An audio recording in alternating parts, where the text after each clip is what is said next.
Buenas noches, qué gusto que nos acompañe al sexto foro de Espacio Antivirus, como siempre, gracias a Revista Factum y al Instituto Holandés para la Democracia Multipartidaria.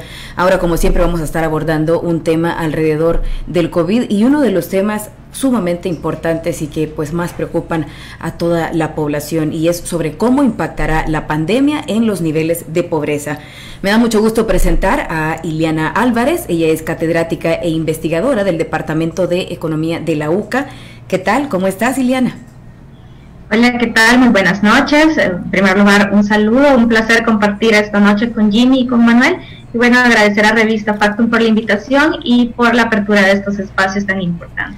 Así es, nos acompaña también Jimmy Vázquez, especialista en políticas sociales de UNICEF. Buenas noches, Jimmy.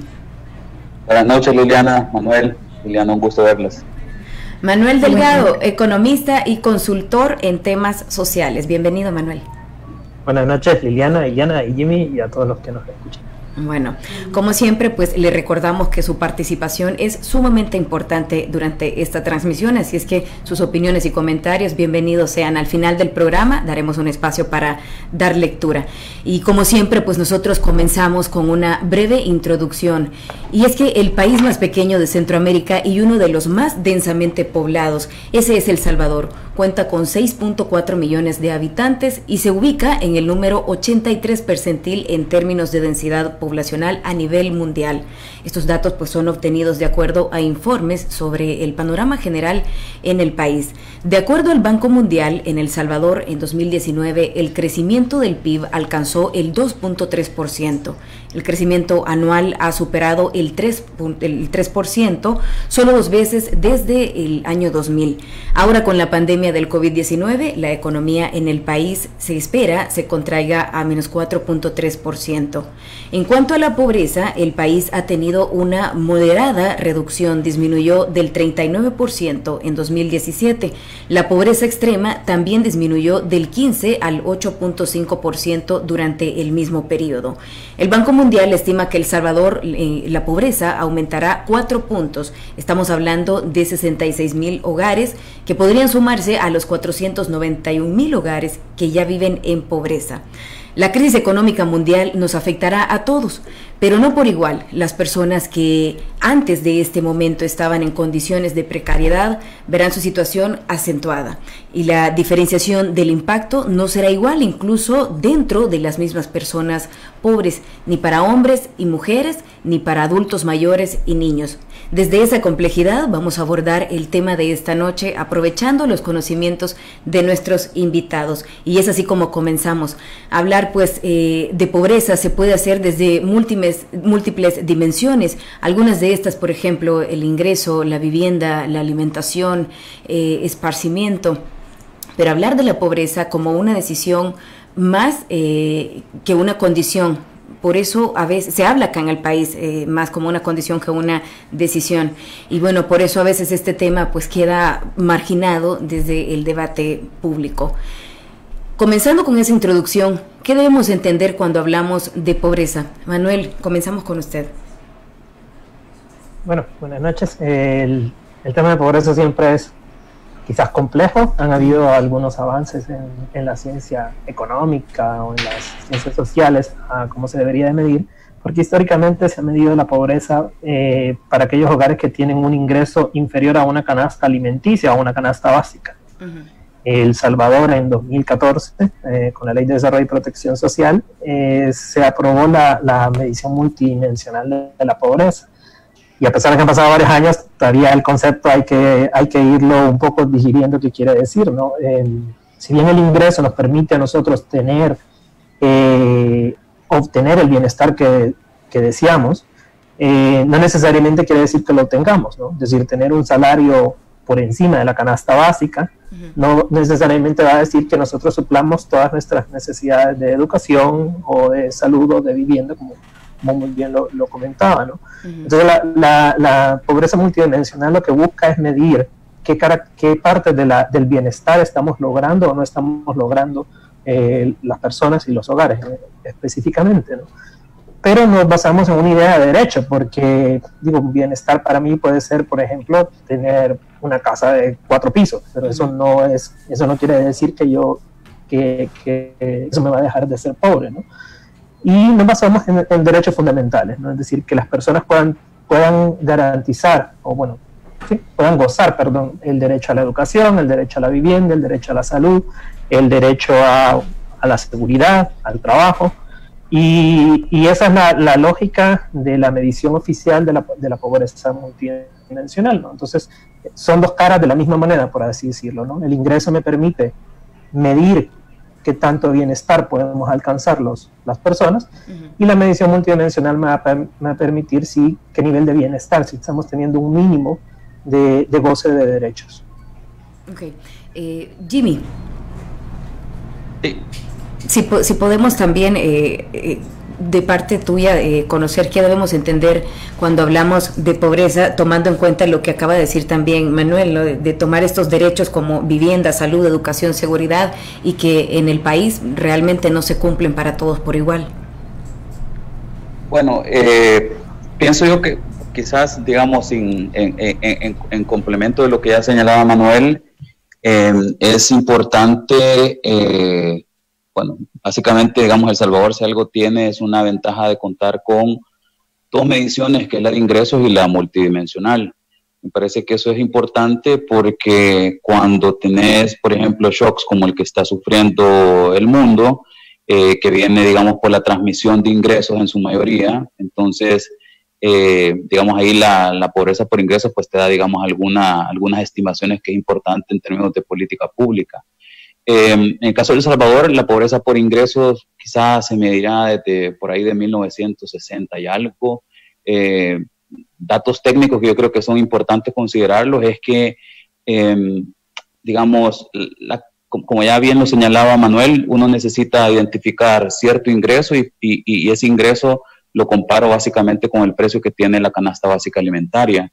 En el caso de El Salvador, las canastas básicas alimentarias son bastante viejitas, o sea, datan de 1967 y 1976, creo que es para el área urbana y rural respectivamente, y eso, digamos, tiene un efecto, y es que, pues, data de los patrones alimenticios que teníamos hace muchísimas décadas atrás, y evidentemente, pues, no son los que tenemos hoy en día, puede llevar a subestimaciones que son sistemáticas, o sea, son subestimaciones que ya se mantienen. Entonces, básicamente la pobreza por ingreso, en tal sentido, digamos, el dato para un año, pues me funciona mucho como, me funciona muy poco para ver, digamos, el estado real de pobreza, pero sí en términos de una tendencia, ¿verdad? Entonces, me parece que eso es importante porque, pues, permite, digamos, hacer algunas estimaciones de los shocks que pueden tener y cuáles hogares pueden pasar, la dinámica que puede haber en términos de hogares que están en situación de pobreza extrema, que es básicamente no tener acceso a la canasta básica alimentaria, o a pobreza relativa. Y si queremos, digamos, sofisticar un poco más, que me parece que es el caso para la pandemia que estamos enfrentando, es también estratificar en términos de hogares que están en clase media o vulnerables, que no deja de ser importante, digo, por el shock que estamos teniendo, que es básicamente universal. Y justamente, ya que mencionabas el tema de la canasta básica, pues hace una de las medidas también que se han implementado durante esta emergencia acá en el país es precisamente el de las canastas básicas. Hace un momento, por ejemplo, el presidente de la República hacía el anuncio que este fin de semana se comienzan a entregar pues estos beneficios. Sin embargo, pues como es la información oficial a través de Twitter, también borraba el primer Twitter con el que comenzaba y anunciaba esta medida. No se tiene conocimiento de una logística exactamente, Ileana, pero quizás conocer también tu opinión respecto a esta medida, sobre todo porque al principio se decía que irían a dejarlas a las escuelas de los municipios para acercar a las personas. Ahora se dice también de que las van a llevar casa por casa, pero quizás también conocer el tema de que acá en El Salvador no hay un censo actualizado, y es lo que ocurrió con los $300 también que recientemente se habían brindado. Ok, bueno, sí me gustaría iniciar mi participación complementando un poco las ideas de Manuel y Jimmy alrededor de qué estamos entendiendo por pobreza. ¿Por qué? Porque es bien importante ubicarnos en que la crisis por COVID-19, que la hemos identificado preliminarmente como una crisis sanitaria, pues es el origen o la causa de una inminente recesión económica, ¿sí? De una crisis económica. Entonces, cuando yo leí el título de este foro y leí, bueno, la incidencia de la pandemia en los niveles de pobreza, pues lo primero que se me ocurrió fue, bueno, la línea argumentativa es que la pobreza va a aumentar en todas sus definiciones, sea esta pobreza monetaria o sea esta pobreza multidimensional. Lo que nos brindan estas dos definiciones pues son enfoques diferenciados desde cuales podemos analizar las estrategias y las políticas que se deben implementar para enfrentar la crisis, ¿sí? Entonces, ¿de qué hablamos cuando decimos que va a haber un incremento generalizado de la pobreza? ¿Sí? Estamos hablando de que se va a dar una desmejora o una precarización en las condiciones de vida de la población, en las condiciones de vida de los hogares, ¿sí? Y como ya bien mencionaban tanto Manuel y Jim, pues esto podemos esperar que el efecto en cada hogar sea diferenciado, no solamente por el nivel de ingreso, que es una variable fundamental, ¿verdad? Pero también podemos esperar efectos desiguales, por ejemplo, de género, en la situación específica de las mujeres, ¿sí? Y quizás antes de tocar las medidas que se están llevando a cabo desde el Ejecutivo, hablar de que cuando decimos pobreza, podemos retomar esta frase bastante común en los espacios de debate del desarrollo, donde se menciona que la pobreza en nuestros países pues tiene rostro de mujer. Entonces sí, me gustaría que ese sea un elemento que vayamos retomando en las próximas intervenciones. Y con respecto a la medida que usted mencionaba, Liliana, pues a mí me parece que es una evidencia o una muestra más de la improvisación y falta de planificación con la que se ha enfrentado o como se han articulado medidas para enfrentar esta crisis. Y sobre eso el debate, a mi parecer, debe girar en torno a la efectividad o incluso a la ética con la que se están implementando con respecto a la población más necesitada. Ya que mencionabas, Ileana, también el tema, y podemos abordar más adelante también el tema de estas medidas que se han implementado, pero llama muchísimo la atención y es muy importante, tal y como tú lo decías, el tema de género también. Entonces, preguntarte por qué debemos prestar más atención, por ejemplo, a cómo afecta este confinamiento a las mujeres y tomar en cuenta que, por ejemplo, el tema de la economía en las mujeres, muchas de ellas son vendedoras ambulantes y hoy por hoy pues no están pudiendo realizar esa labor. Sí, bueno, ahí el énfasis, me parece a mí, debemos ponerlo en que si el centro de nuestro análisis es la pobreza, pues dentro de aquellos hogares que experimentan mayor pobreza, ya sea esta relativa o extrema, como bien diferenciaban anteriormente los compañeros, pues podemos evidenciar que dentro de los hogares de mayor pobreza pues podemos encontrar, por ejemplo, jefaturas femeninas o mujeres que, si bien es cierto no llevan la jefatura, pues están realizando tareas domésticas o de cuidado de manera exclusiva, y esto pues las excluye, digamos, de muchas dinámicas económicas, de muchas dinámicas del desarrollo, y llega a consolidar lo que desde algunos estudios y desde la academia denominamos un círculo vicioso para el desarrollo de las mujeres, que desde edades tempranas pues se ven sujetas de procesos de exclusión que tienen que ver directamente con el nivel de pobreza de los hogares en los que se desarrollan. Y eso también, siguiendo con parte de este mismo tema, pues también la afectación a la niñez. Jimmy, ¿cómo afecta a la niñez desarrollarse en situaciones de pobreza o extrema pobreza? Y esto pues para tenerlo en cuenta, ¿verdad? Que antes de esta pandemia pues se puede agravar más en estos hogares. Bueno, las condiciones de partida, en realidad, digamos, si entrando a los datos, pues lo que sabemos y lo que sabíamos, digamos, como pre-COVID es que los hogares donde la pobreza es más intensa y donde existe, digamos, mayores niveles de incidencia, pues siempre son aquellos hogares donde hay niños. O sea, casi que ahí no hay pierde, ¿verdad? Entonces prácticamente es, digamos, casi que el doble de los hogares que no tienen niños. Entonces básicamente así se comporta la pobreza en El Salvador. Evidentemente, digamos, o sea, si uno tiene que identificar cuáles son los menos favorecidos, o los más desfavorecidos, va a encontrar que son los hogares que están jefeados por mujeres, con niños y que están en las zonas rurales. O sea, Ese es como la triple carga, pues si querés, vea. Entonces, digamos, esas son las condiciones de partida. Ahora, ¿qué es lo que ya sabíamos que nos daba esas condiciones? Porque la cuestión es, aquí no es que, o sea, aquí el COVID lo que te hace es que te exacerba lo que ya tenías, pues, ¿verdad? Entonces, ¿qué exacerba? Bueno, las posibilidades de crear opciones de vida, porque ciertamente cuando estás en pobreza, pues las decisiones son de cortísimo plazo, las decisiones no tienen que ver, no necesariamente tienen una lógica de inversión, porque no hay capacidad para hacer inversión.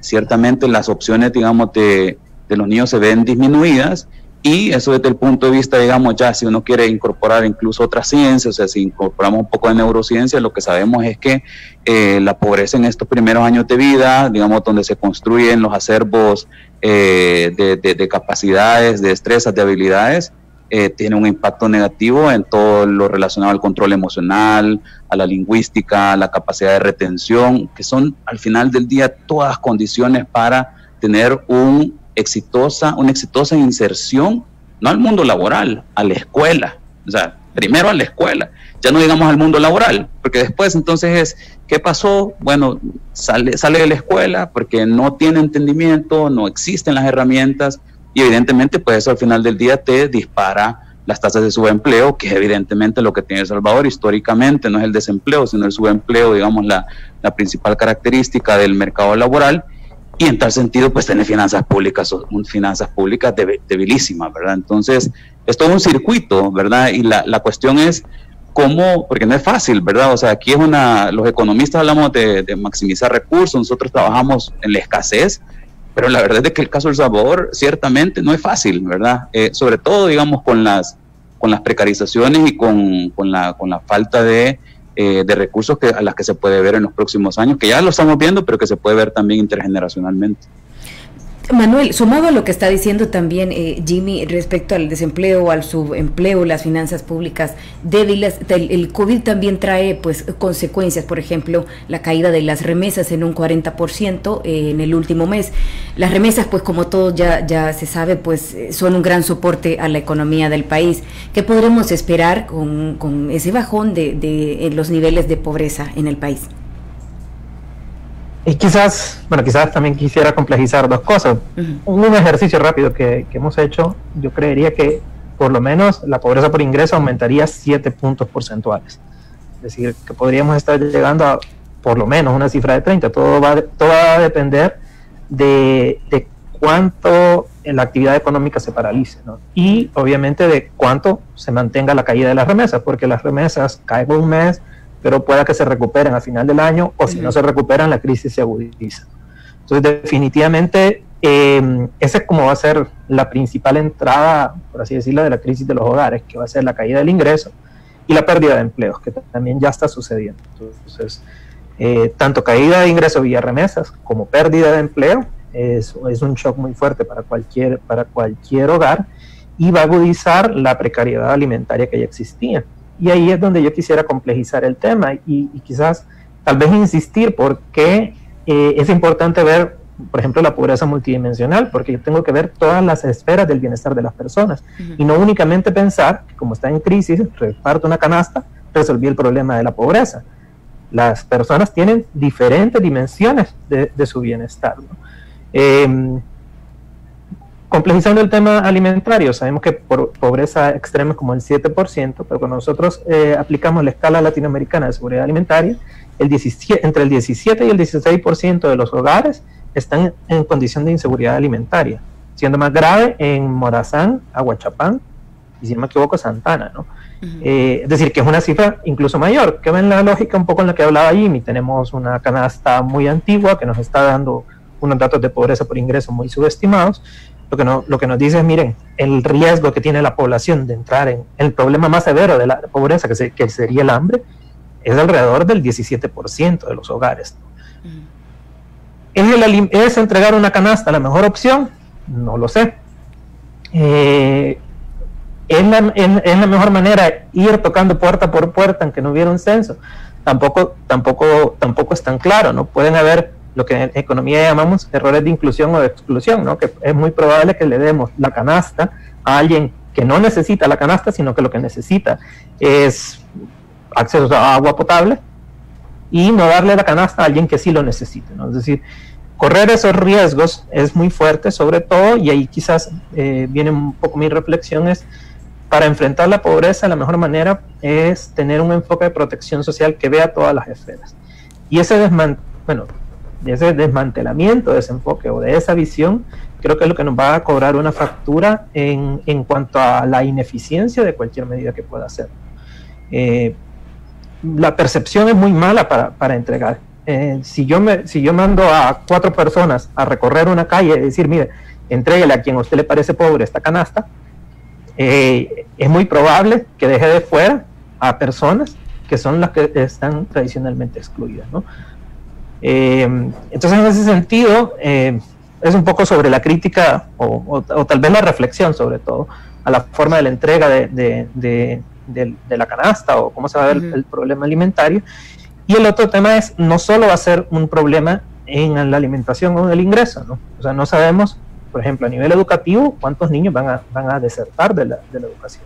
¿Qué medidas educativas se van a hacer para paliar ese tema? La mayoría de los niños, niñas y adolescentes no tienen acceso a Internet. ¿Qué calidad de educación han tenido? ¿Van a reprobar? ¿Qué medidas se van a hacer para evitar que la calidad de la educación disminuya? El acceso al agua potable, ¿no? Que también en este contexto de la pandemia es vital, porque sobre todo nos tenemos que hacer a la idea de que este virus va a convivir con nosotros quizás por un tiempo bastante prolongado, ¿no? Y qué medidas sanitarias de higiene podemos ir tomando cuando todavía tenemos un 20% de hogares que no tienen acceso a agua potable. Entonces, creo que lo que yo quisiera dejar claro es, miren, la respuesta tiene que ser integral. Una canasta puede aminorar, pero no va a llegar a aminorar la magnitud del impacto que tenemos, y sí tenemos que tener pensado una estrategia más integral. Se habló al inicio de este gobierno de la creación del Ministerio de Protección Social, de Desarrollo Territorial y Protección Social, si no me equivoco. Bueno, hasta la fecha todavía no se ha presentado, no sabemos ahí qué avances hay, no vemos quizás un liderazgo de instituciones que puedan dar esta respuesta integral, y más bien parecieran como medidas únicas, ¿no? O sea, la entrega de los $300 fue una medida única y al parecer no está contemplada una próxima entrega. La canasta... Es decir, como alivios solo para momentos. Sí, todo está muy amarrado por la restricción fiscal, obviamente, que tenemos, ¿no? Entonces, esa restricción fiscal nos va a obligar primero a dar la respuesta integral, y quiera si o no, tendríamos que focalizar siempre en aquellos sectores, aquellas zonas que tengan mayor nivel de pobreza o que se vea con mayor probabilidad de pobreza. Pero la falta de institucionalidad, siento yo que es una debilidad muy fuerte, que no sabemos cómo se va a resolver ese tema. Ok. Ileana, ¿qué significaría ese aumento del 30% de pobreza extrema para El Salvador? Esto para que la gente lo entienda, que le quede más claro.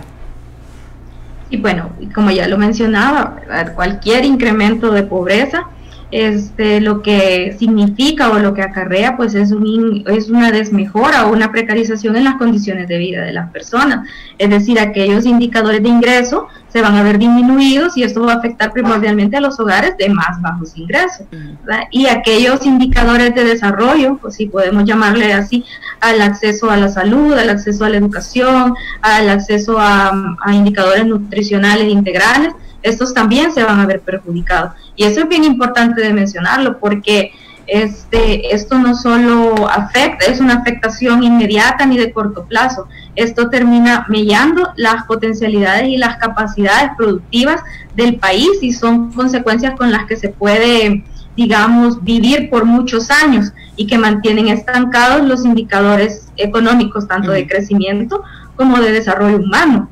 ¿Sí? Y entonces esto como que va generando estos vicios, ¿verdad?, a la hora de evaluar el desarrollo.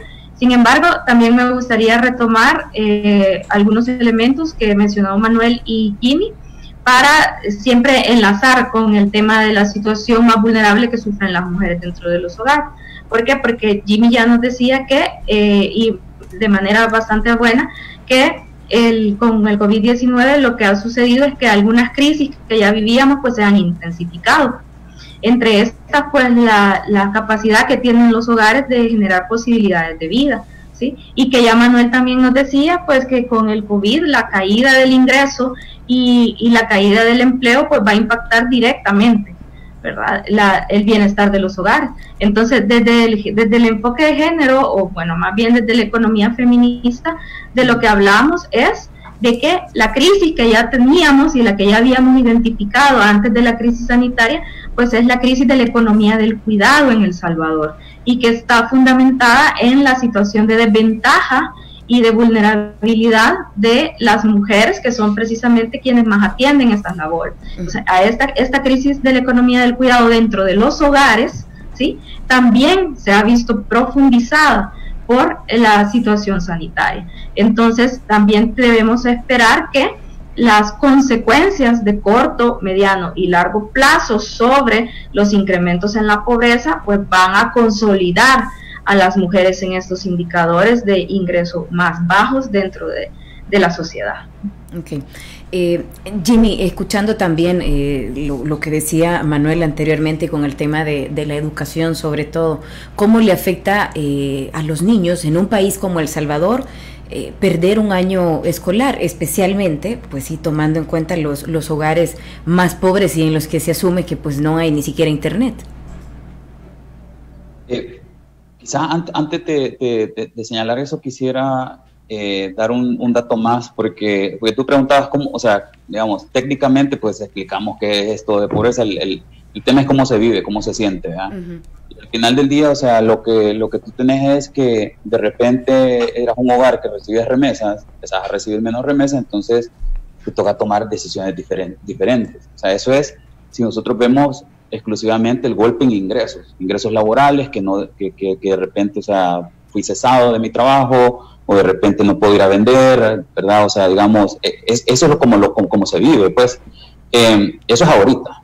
Pero acordémonos que también la pobreza tiene otro driver, que es cómo se comporta el precio de los alimentos. Y el precio de los alimentos, pues El Salvador no es el que decide los precios internacionales, salvo, digamos, en momentos específicos, como se ha hecho ahora para evitar alza de precios, pero cuando hay precios internacionales que van en aumento porque China está, digamos, abasteciéndose el 2021, entonces hay datos que, o sea, digamos, hay algunos precios que no los vas a poder mantener. En tal sentido, ya, digamos, el efecto no es laboral, sino que las cosas se pusieron más caras, ¿verdad? Entonces, eso es bien importante porque al final del día, como todos los demás aspectos de alguna manera están monetizados, entonces lleva a exacerbar esa, digamos, o sea, el efecto de que yo antes podía, suponete, pagar la cora para que mi hijo fuera a la escuela, de repente ya no la voy a tener. Entonces tengo que tomar otra decisión. Y la decisión no es por ser mala onda, no es porque no quiero que mi hijo estudie, pero es que ya no tengo ese ingreso que me permitía hacer ese gasto de bolsillo, por mínimo que fuera, pero que me permite dar esa opción para que mi hijo pueda asistir a la escuela. El aprendizaje, ese es otro tema. Este es el hecho únicamente que el niño vaya a la escuela. Entonces, eso es por el lado de los ingresos. Ahora, a mí me parece que es bien importante, digamos, que luego te vayas a todas las privaciones que hacen lo multidimensional, porque en eso son 20 privaciones que tienen que ver con la educación, con la calidad de la vivienda, con la salud, la seguridad alimentaria, ya bien lo decía Manuel. ¿Cuál es el punto de esto? Es que no hay manera en la cual no se empeore. O sea, no hay manera en el mundo, o sea, no hay manera en la cual no se empeoren ciertos aspectos, y en tal sentido que algunos hogares que no tenían las 7 privaciones o más que te hacen estar en pobreza, puede ser que de repente tenían 5 y caigan a 7, porque por el efecto mismo de, digamos, de la capacidad de comprar o de hacer ciertas, ¿cómo se llama? Ciertas bienestar que está monetizado. Te doy un caso, el ejemplo clásico es el Departamento de la Unión. La Unión como departamento aparece como el top 3 que tiene menos pobreza por ingreso, pero aparece como el top 3 que tiene más pobreza multidimensional. Entonces ahí está la riqueza de poder ver las dos cosas. ¿Por qué aparece muy bajo en ingresos? Bueno, porque tiene un montón de remesas. Pero ¿qué es lo que sucede en términos de los acervos, de los logros que tienen las personas? Son bastante bajos. Entonces, digamos, eso es bien importante, y sobre todo cuando vamos a los hogares con niños, el punto es, supónganse, estamos hablando de aproximadamente, vamos a ver aquí los números, estamos hablando de hogares que, en los hogares con niños tú tenés casi que el 86%, si no un poco más, vamos a ver el 82% de hogares que tienen baja educación de adultos. Entonces imagínense ahorita, tenemos que estar en cuarentena. Ajá. Pero el adulto a cargo no tiene capacidad de enseñarte, pues, porque tiene baja educación, ni siquiera logró, o sea, tenemos al menos en el 82% de los casos de hogares con niños hay un adulto que no tiene la educación mínima de acuerdo a la Ley General de Educación en el año que nació. Entonces, ¿qué significa eso? Que yo no tengo, digamos, esa capacidad, pero tampoco me han enseñado a enseñar. Entonces, ¿qué puedo esperar yo en términos del aprendizaje? Que pues no sea tan bueno, evidentemente, ¿verdad?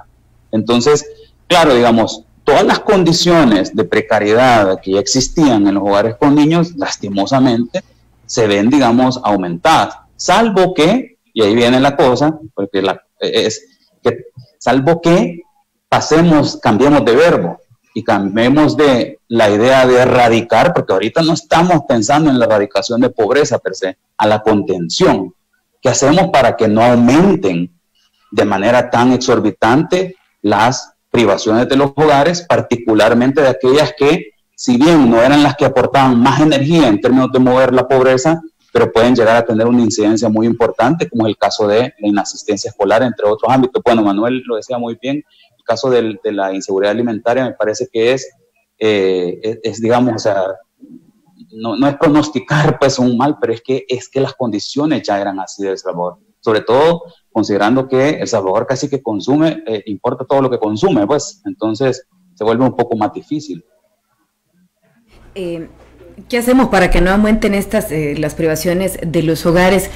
Manuel, entonces, ¿qué estrategias consideras tú que se deberían de implementar, sobre todo con el tema de las políticas públicas, pero estas políticas públicas que de verdad satisfagan esas necesidades de la población más vulnerable?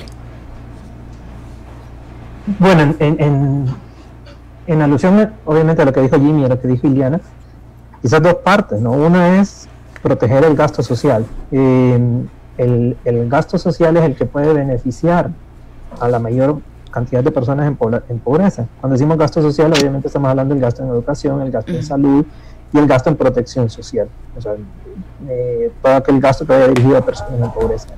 Eso no va a decir que, como bien decía Jimmy, que erradiquemos la pobreza, no. Va a hacer que el shock tenga un menor peso en el bienestar de las personas. Entonces, se dice fácil, pero es complejo, porque ante las restricciones fiscales, digamos un fantasma que nos rodea es que puede haber un recorte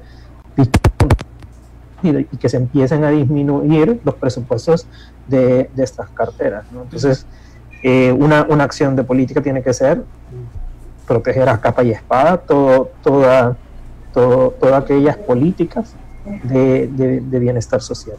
No solo por la Secretaría de Bienestar Social, sino bienestar social en entendido como educación, salud, vivienda y demás. También volvemos, si bien educación, salud y la parte social es una parte de la pobreza, yo creo que quisiera retomar una idea de Iliana, ¿no? Hay otras aristas en la pobreza que también son muy importantes. Tanto el desempleo como la pobreza es muy probable que generen mayores niveles de violencia y que generen también tanto violencia hacia adentro del hogar como violencia perdón Manuel que te interrumpa, pero estamos teniendo un tipo de interferencia. Vamos a... ¿Sí? No sé si ustedes me escuchan. Te escuchamos fuerte y claro. Ok. Sí, escuchamos. Pero sí tenemos una interferencia. Estamos viendo acá para solucionarlo. Yo le escucho cortado a Manuel. Ok. ¿Estamos ya? Bueno, aquí nos dice nuestro productor que ya estamos listos. Bueno, siguiendo con tu idea, Manuel, perdón que te interrumpí. Sí, no, la otra idea es, ya somos una sociedad que experimenta altos niveles de violencia, no solo violencia fuera del hogar, sino también violencia dentro del hogar. y tenemos que tener una estrategia que esta pérdida de bienestar no genere mayor violencia hacia las mujeres, ni mayor peso en el cuidado hacia las mujeres, ni mayor violencia a nivel general, ¿no? Entonces, como ven, cuando hablamos de manera multidimensional la pobreza, necesitamos ver de manera integral la respuesta, ¿no? Yo creo que la parte de la represión, El Salvador no es de estos gobiernos, sino que pareciera muy histórica y nunca ha dado resultados. Entonces también tenemos que tener un nuevo enfoque o una nueva manera para poder enfrentar todos estos temas. Específicamente, bueno, obviamente el crimen y el delito es algo que se debe de prevenir, y para ello se deben de generar cualquier programa de generación de empleo, sobre todo en aquellas zonas que se crean más vulnerables, y también seguir y fortalecer una educación de género, o no sé cómo cambiar este machismo histórico que los tenemos, ¿no? Porque también tenemos una violencia de género, unos niveles de feminicidio tan altos que ahora estar encerrados en casa no es nada más que de pavor, ¿no? No, y aún así, con la cuarentena, pero también hemos visto pues el registro de feminicidios en los últimos días también. Y sobre todo también tomando en cuenta las medidas que se han implementado, por ejemplo, el tema del transporte, esto pues ha afectado muchísimo a cierta parte de la población que ha tenido que caminar en altas horas de la noche, por ejemplo. Sí, de hecho, en ese tema es quizás una reflexión que hemos hecho, bueno, que se ha hecho con varias personas en el tema de salud. Nosotros decimos que salud hemos medido el acceso al servicio de salud, y como mejor se ha podido con las herramientas de las encuestas, ¿no? Y una de las principales privaciones que tienen las personas pobres para acceder a los servicios de salud es el costo del transporte, el costo de dejar de trabajar, y entonces en una situación de pandemia, la movilización para las personas con pobreza y recibir un servicio de salud adecuado es una limitante muy fuerte. Entonces sí es una parte a tener en cuenta, pero salud es un poco mucho más compleja, ¿no? Claro. Incluso hemos visto que de las personas que tienen más riesgo a morir por el coronavirus son aquellas personas que sufren de diabetes. Sí. Y en el país ha habido muy poco interés en avanzar en aquellas políticas que eduquen a la población en cómo alimentarse. De hecho, hay una negativa muy fuerte en cuanto a etiquetar. O sea, ni siquiera una medida que algunos países han hecho es decir, mire, pongamos una etiqueta grande, un color claro, que la gente sepa que este alimento genera diabetes o le puede generar diabetes. Y hay sectores económicos, industrias que viven de eso, que han estado muy en contra y se han opuesto a ese tema. Entonces, la salud quizás vista de una manera compleja la tendríamos que ver desde el acceso de la población pobre a los servicios de salud, como a toda la parte preventiva también, o sea, cómo podemos identificar todos esos temas, y cómo profundizar también la red de salud para aquellas personas que sean más vulnerables.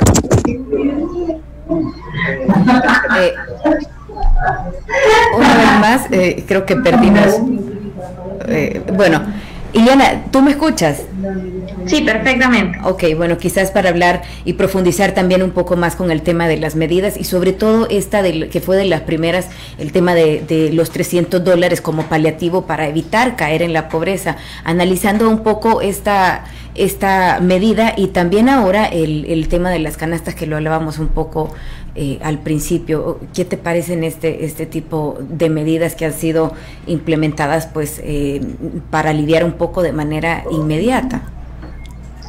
Sí, vaya, aquí me gustaría como hablar temporalmente y ubicar el primer momento de la crisis sanitaria. ¿Por qué? Porque ¿cuál fue, digamos, a nivel económico el primer impacto de la crisis sanitaria? Fue que las medidas de cuarentena y de aislamiento, pues, generan un paro productivo inmediato, ¿verdad? Esto genera un paro en muchos de los ingresos, sobre todo de las economías de subsistencia, ¿verdad?, que requiere, ¿sí?, una intervención inmediata del Estado para no aliviar esa situación, para atenderla, ¿sí? Entonces es bien importante mencionar que las medidas como son las transferencias monetarias o entrega de paquetes de alimentos, pues no deben ser como demonizadas o pensar que están mal en la situación en la que nos encontramos. Al contrario, deben ser parte, pero de un plan, de una logística clara y sobre todo a la base de registros sociales o de registros de personas beneficiarias que sean sólidos y que garanticen que no tengamos errores de exclusión tan grandes, ¿sí? Esto es, digamos, en el inmediato o en el corto plazo necesario. No solamente se están llevando a cabo en El Salvador, incluso la CEPAL ha hecho un recuento de aquellas medidas emergentes o aquella profundización de medidas de atención o de protección social que se han tenido que fortalecer con la pandemia para que precisamente no se caigan los indicadores de desarrollo o que no se incrementen los indicadores de pobreza, que es en todo caso lo que lograríamos paliar, ¿verdad? Pero la situación, aquello que se vive, como bien lo dice Jimmy, ¿verdad? Esa realidad que nos arrojó, por ejemplo, la crisis afuera de los CENADES en su momento, sí, dada la improvisación de la entrega de los $300, estos escenarios en realidad alarmantes de los que estamos siendo testigos y testigas. Ya tenemos en El Salvador una situación extrema, familias en hambruna, ante la falta de o ante la imposibilidad de generar ingresos de cualquier tipo, ¿sí? Entonces es bien importante entender que hay medidas necesarias, pero estas deben hacerse bajo un enfoque de planificación y sobre todo, como dice Manuel, es necesario más que sí un nuevo enfoque, definitivamente un enfoque diferente al que estamos viendo actualmente, ¿sí? Y qué es bien importante, pues retomar el enfoque que ya se traía, ¿verdad?, de gestiones anteriores, que es un enfoque de derechos humanos, porque si no entendemos las necesidades de las personas y de los hogares como derechos, entonces no vamos a tener tampoco la claridad de cómo garantizarlo. Vamos a pensar equivocadamente, porque esto hay que decirlo, que el bienestar del hogar o de las familias es una responsabilidad únicamente de las familias, y esto no es así. Este es un enfoque de individualismo que en ningún momento va a servir para contener la situación en una crisis, mucho menos en un país tan desigual como El Salvador, en el que no puede usted pensar que todas las personas ni todas las familias tienen la misma posibilidad de enfrentar una crisis o la misma manera de enfrentar una crisis, las mismas condiciones, ¿sí? Bueno, eso es, sí, digamos, en lo inmediato, donde lo que hacemos es implementar estrategias, pero a mediano y largo plazo en lo que tenemos que pensar y que va de la mano con tener un enfoque de desarrollo integral y basado en derechos humanos, son políticas nacionales que atiendan los temas. Y aquí podemos poner sobre la mesa múltiples temas, como puede ser seguridad alimentaria, pero también soberanía alimentaria.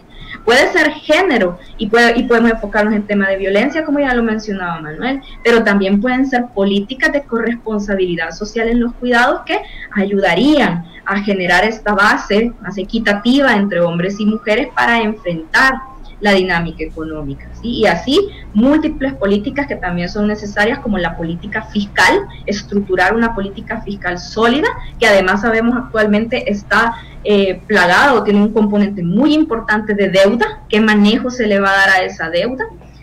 Va a ser esta situación algo que va a representar un límite más grande más adelante para poder pensar en un gasto o inversión social en las personas.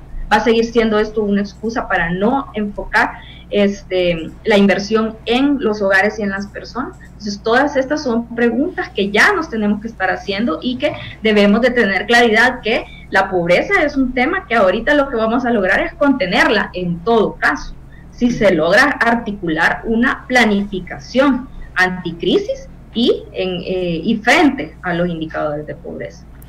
Y justo pues ante todo este escenario, Jimmy, sabemos que pues es imposible atacar todas las dimensiones de la pobreza, pero en estas circunstancias, ¿qué debemos hacer? ¿Por dónde comenzamos? ¿Qué debemos priorizar? Pues es la pregunta del Nobel, creo yo. pero, o sea, a ver, yo digamos, me parece que es sumamente importante la flexibilidad en este momento. Es como, o sea, digamos, un tema, pensar fuera de la caja, la flexibilidad en términos de que yo he estado viendo, digamos, lo que he estado haciendo, por ejemplo, el premio Nobel Amartya Sen y otras personas decían, nosotros a veces nos clavamos muchísimo en el tema de los errores de inclusión o de exclusión, y ellos decían, mira, ahorita quizá, o sea, si incluís a alguien que no tenía que recibir esto, pues casi que dale, porque o sea, digamos, la necesidad es bastante alta. Entonces, yo, digamos, ¿a qué nos lleva esto? Pues a experimentar. Yo creo que tenemos un rol bastante importante de ir documentando qué es lo que se hizo, porque mira, yo por ejemplo podría hacer, digamos, una simulación de decir, ok, los $300, ¿cuál fue el impacto en El Salvador? Y si yo lo simulo eso en las encuestas de hogares, o sea, me puede llevar a casi que llevé a 5% de la pobreza, sino un poco menos. Y eso es así, y es cierto, pues, o sea, pero la pregunta es, ¿realmente la gente lo habrá utilizado solo para un mes? ¿Qué tanto lo habrá dosificado a las personas? Entonces, esa es información que nosotros no tenemos. O sea, estamos ante mucha información que no tenemos, y en tal sentido es bien difícil, digamos, conocer el impacto. Pero yo sí creo, digamos, que, y por eso regreso, digamos, a la situación pre-COVID. Para mí, digamos, en realidad, o sea, tú ya sabías que tenías una situación de pobreza, digamos, mucho más potente en los hogares con niños. Sabías que más adelante esa situación de falta de inversión te lleva justamente a los temas fiscales, porque esa es una expresión de la falta de inversión en la gente. Eso no necesariamente, digamos, es despilfarro, sino que tiene que ver también con la capacidad de generación de riqueza y de talentos, pues, en un país como el nuestro. Eso es lo que vale. De capacidades, es eso, pues, o sea, pero si al final del día lo que tenemos son cohortes de subempleados, o sea, eso es imposible, realmente nunca vamos a lograr tener, digamos, trabajo decente, pues. Entonces, eso me parece a mí, digamos, que partir de las condiciones pre-COVID, me parece que es fundamental decir, ok, ya sabíamos que estas poblaciones, a lo mejor, yo en esto, fíjate que, y pienso que da para un poco más de conversación, pero yo en realidad pienso que a veces entramos en una falsa dicotomía entre universalización y focalización. A mí en este momento en particular me parece que sí hay que focalizar, pero quizás hay que priorizar, porque no es tanto la focalización per se, sino es que a quién le llego primero, porque sé que está teniendo, digamos, una situación mucho más crítica. Es difícil, digamos, sobre todo porque de repente vas a sentir como que me estoy contradiciendo, pero lo que pasa es que el escenario es súper complicado. Sí, evidentemente requiere de mantener una inversión, sobre todo en los niños y adolescentes, es fundamental. Saber prever cuál es la próxima pandemia. La pandemia sanitaria está clara, pero ¿cuál era la que venía? Era la alimentación. ¿Cuál es una próxima? Honestamente, está ahí enfrente, es una habitacional. Entramos al momento de lluvias. La déficit habitacional de El Salvador es enorme. La gente en situación de pobreza espera el último momento, cuando ya empieza a llover, para comprar una lámina. O sea, esa es la realidad. Pues sí. Si tú no tienes ese ingreso, entonces lo que va a ocurrir es, ok, ahí va a haber una precariedad adicional. ¿Cuál sigue? Entonces, digamos, lo que yo sí creo que tenemos que hacer, y que es parte de lo que personas, digamos, como las que estamos acá conversando podemos hacer, es justamente tratar de tener esa mirada de corto, mediano y largo plazo. No es fácil, pero se requiere tener, digamos, eso para básicamente poder prever. El que está ejecutando, es bien difícil que se ponga a pensar en eso. Es bien difícil, no tiene tiempo. Pero sí, digamos, puede haber equipos multidisciplinarios que apoyan, digamos, en esa previsión, y sobre todo, pues, identificar cuáles son caminos, digamos, de priorización, focalización y universalización. Pues, de todas maneras, las tres cosas las necesitas en este punto. Bien, vamos a dar paso ya a las preguntas que han hecho pues el público durante esta transmisión. Gerson Vilches, si nos ayudas. Sí, buenas noches, Lili, y buenas noches también a los panelistas, que por cierto hay bastantes saludos para ellos en los comentarios. La primera pregunta es sobre algo que estaba hablando Ileana. Dice, ¿qué propuestas? Nidia Rodríguez nos dice, ¿qué propuestas hay para no familiarizar la responsabilidad del cuido? Ileana, sí. ¿Contesto de una vez? Sí, por favor. Sí, ok. Bueno, a Nidia, ¿qué propuestas hay? Pues fíjese que aquí hay una propuesta concreta, que es algo que es prácticamente una política. Es decir, podemos esperar sus resultados en el mediano o largo plazo, pero que es pertinente implementarla en cualquier momento. De hecho, su discusión es previo a esta crisis. Como yo ya bien lo decía en mi intervención, la crisis del cuidado dentro de los hogares, la crisis de las mujeres dentro de los hogares ya existía, solamente se ha profundizado con el COVID-19. Entonces, ¿cuál es la propuesta que ya existía y que podemos retomar? Este es un buen momento para retomarla, es la implementación de una política nacional de cuidados, ¿sí? Pero hay que tener la claridad de que esta política nacional de cuidados tiene un enfoque específico, y es un enfoque al que denominamos el enfoque de corresponsabilidad social en los cuidados. ¿Sí? ¿Qué significa esto? Como su nombre lo indica, pues asignar responsabilidades sobre el bienestar de las personas, el bienestar de niños, niñas, adolescentes, personas con discapacidad, personas con enfermedades crónicas, personas adultas mayores que constituyen sobre todo grupos vulnerables y en edades dependientes y que son aquellos receptores mayoritariamente de cuidados. O sea, ver en los diversos actores de la sociedad qué responsabilidad se puede tener dentro de esto, ¿sí? Entonces, con una política nacional de corresponsabilidad social de los cuidados, de la cual ya contamos con un documento base trabajado por la extinta Secretaría Técnica de Planificación de la Presidencia, ¿sí? Ya se tiene el documento que podría revisarse, actualizarse y aprobarse. Y básicamente, ¿cuál es el objetivo de una política nacional de cuidado? Articular desde el Estado, ¿sí?, medidas que permitan tres objetivos básicos: el reconocimiento de las labores de cuidados como trabajo, ¿sí?, la reducción del tiempo que las mujeres están dedicando a los trabajos de cuidado dentro del hogar. Este tiempo que sobrecarga a las mujeres es por falta de infraestructura de cuidado por parte del Estado, ¿sí? Y finalmente una redistribución del tiempo de trabajo de cuidado. Y aquí, porque es bien importante mencionarlo, porque esto va más allá de únicamente tener corresponsabilidad dentro del hogar y que los cuidados se distribuyan equitativamente entre hombres y mujeres. Esto es la base y es un primer paso excelente que viene amarrado a un cambio cultural, a un cambio que abandona el machismo que mencionaba Manuel al inicio, ¿sí? Pero también es importante que esa carga que las mujeres deben redistribuir con los hombres y todos los miembros del hogar también salga de los hogares hacia, por ejemplo, las instituciones empleadoras.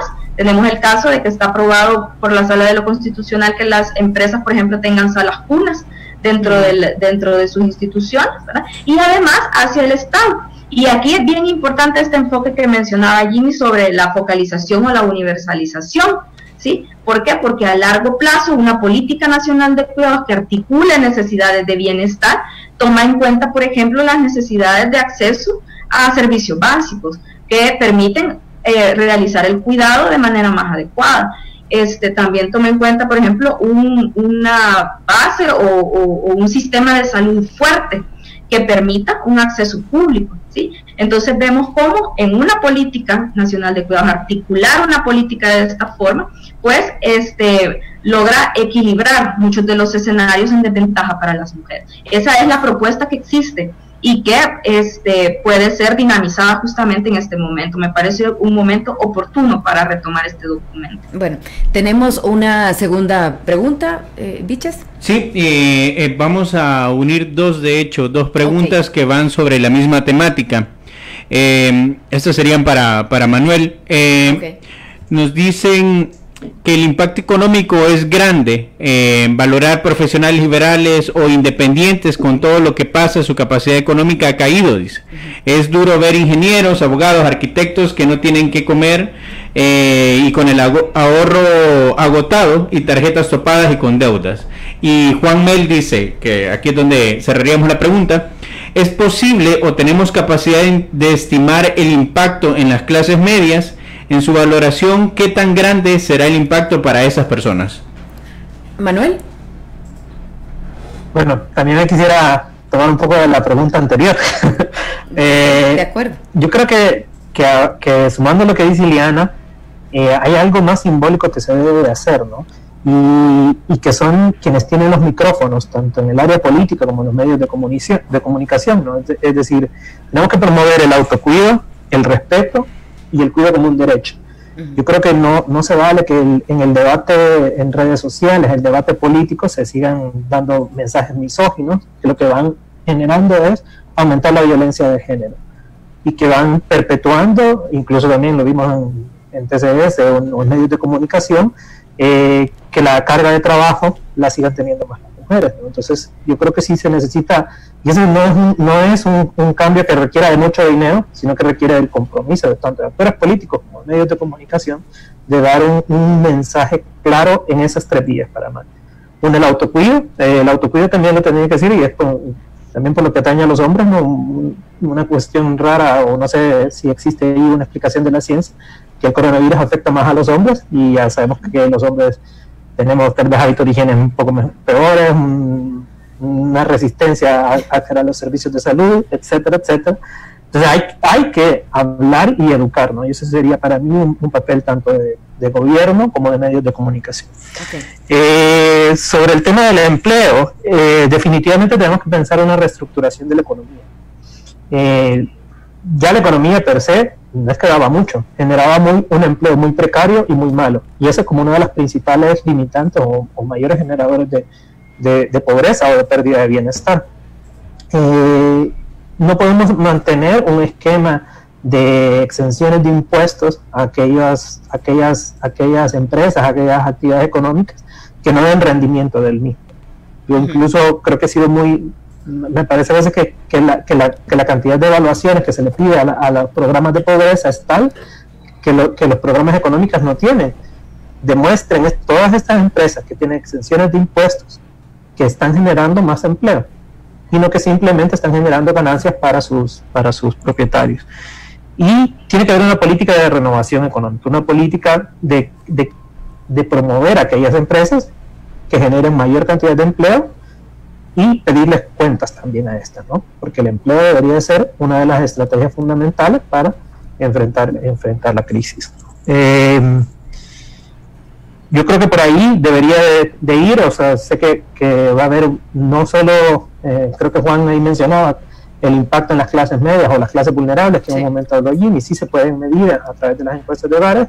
Obviamente la lógica es que se va a perder patrimonio, se va a perder ahorros, se va a aumentar la deuda, pero la única manera de superarlo va a ser a través del empleo, pues, porque no va a haber otra manera, no va a haber otra manera de recuperar el ingreso si que no realizamos una actividad económica que nos saque adelante.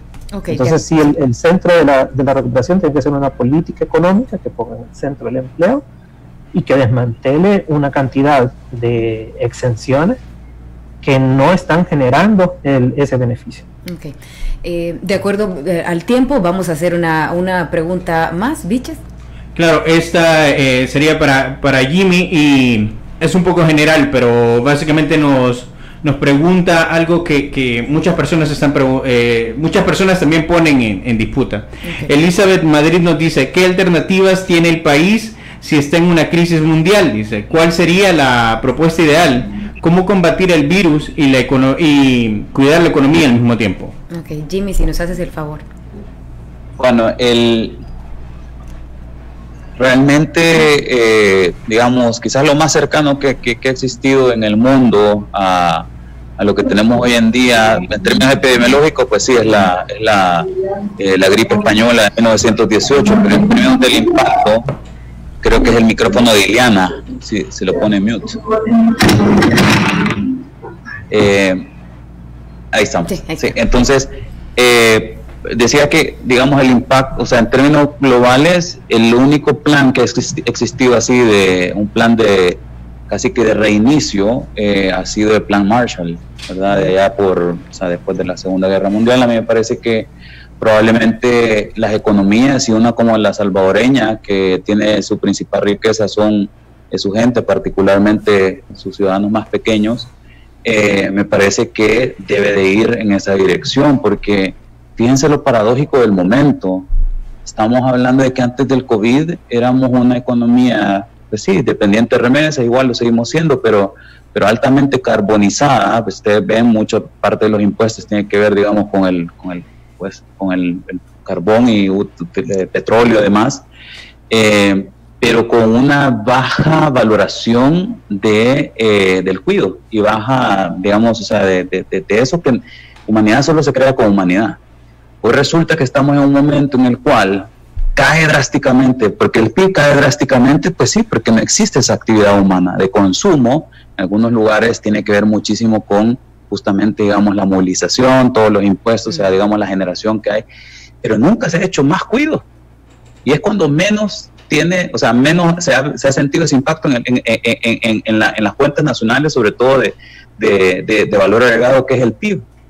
Eso, o sea, lo que llama, lo que convoca es que ciertamente no estamos midiendo lo que realmente importa, pues, porque en un país que lo que tiene gente, evidentemente algo que tenemos que construir y que tenemos que considerar es ese trabajo doméstico no remunerado.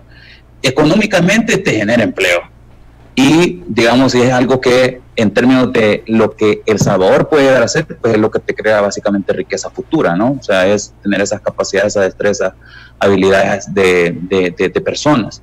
Y además, o sea, si nosotros lo midiéramos, ya sabemos que eso representa el 35% del PIB. O sea, imagínense, digamos, tiene esa generación de valor. Indiscutiblemente la respuesta tiene que pasar por el pivote epidemiológico, es que no hay de otra. O sea, si lo que dicta, digamos, los tiempos es cómo se prevé que puede existir, digamos, estos ciclos del coronavirus. Evidentemente, la vacuna no está tan pronto, o sea, no está... a mí me encanta, digamos, el optimismo del presidente Trump. Dice, puede estar en este año, magnífico si fuera así, pero el descubrimiento versus la manufactura es otra cosa, ¿verdad?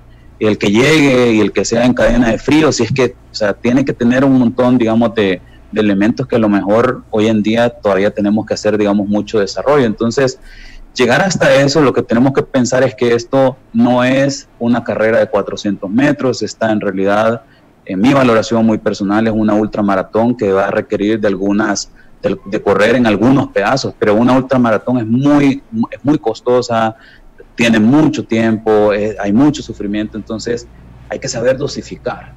Y ahí viene, digamos, la parte fiscal, porque es cómo dosifico a sabiendas de que si yo tengo liquidez ahora, no voy a tener mañana. O sea, ese es el punto. Si yo tengo mucha liquidez ahora, entonces mañana voy a tener muchos pagos que hacer. Así como pasa en las casas, pues, o sea, yo pido prestado, entonces tengo que pagar más adelante, ¿verdad? No hay para dónde. Entonces, ¿cómo hago para saber dosificar con la población? Dosificar, digamos, esas inversiones que al final del día son las que van a pagar, digamos, el que podamos salir adelante. Pienso que al final del día, lo que personas como nosotros podemos apoyar muchísimo a la sociedad salvadoreña es justamente imaginando El Salvador post pandemia. De eso se trata. Tenemos que ir pensando, digamos, ir viendo las que está pasando en el mundo, y entonces en función de eso, pues evidentemente dar algunas soluciones para el caso de El Salvador. Bien, Jimmy, muchísimas gracias pues por haber conversado con nosotros en este 6º Foro de Espacio Antivirus. Muchas gracias, Liliana, un gusto haber estado con ustedes. Feliz noche, Manuel, Liliana. Bueno, igual para ti, Liliana, muchísimas gracias. No, al contrario, nuevamente gracias por la invitación, y bueno, quedamos también al pendiente del seguimiento que se le pueda dar a todas las propuestas que están surgiendo en este momento y que definitivamente pues pretenden abonar a la situación, ¿verdad? Y a identificar aquellos elementos clave que pueden llevar a un mejor desarrollo toda esta situación. Así es, el tema pues da para más, es bastante extenso, así es que esperamos que en un futuro pues sigamos conversando sobre este y otros alrededor del COVID. Manuel, muchísimas gracias. Muchas gracias a ustedes y bueno, también a Iliana y a Jimmy y éxito siempre con estos foros, ¿no? Que sigan elevando la calidad del debate. A usted, como siempre, muchísimas gracias también por estar pendiente de esta transmisión. Somos Espacio Antivirus. Gracias siempre a Revista Factum y al Instituto Holandés para la Democracia Multipartidaria. El próximo viernes, siempre a las 8 p.m., un nuevo tema de Espacio Antivirus. Feliz noche.